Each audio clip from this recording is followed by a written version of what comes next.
কি করিস? শোন, কালকে কিন্তু বাসায় মেহমান আসবে। আসলে তোর ঘরে ঘুমাবে। বুঝতে পারছিস আমার কথা? কি বলো আম্মু? এত ঘর থাকতে আমার ঘরে কেন ঘুমাতে দিতে হবে? আবার মুখের উপর কথা কস। আমি এই লাগায় ঝাঁটা লইয়া আইছি। এই ঘরে ঘুমাবে কইছি মানে এই ঘরে ঘুমাবে। ওই ঘরে তোর ভাই থাকে, ভাইয়ের লাগে ঘুমাবা দিমু নাকি? তোর ঘরে ঘুমাবে কিন্তু। এমনি কনের কি আছে, মারার লাগবো না। আমার ঘরে ঘুমাবে মানে আমার ঘরেই ঘুমাবে। তুমি কইছো মানে আমার ঘরেতেই ঘুমাতে দিবে। সমস্যা নাই। তুমি যাও, এখন যাও। আহা, যাচ্ছি। ভালো করে কইলে তো বুঝোস না, এর লিগে ঝাঁটা লইয়া আইছি। ওষুধে কাম হয়।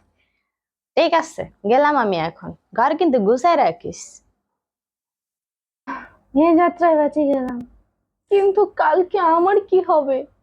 এই রুমের মধ্যে অন্যের রাজত্ব চলবে, আমি হয়ে যাব কোণঠাসা।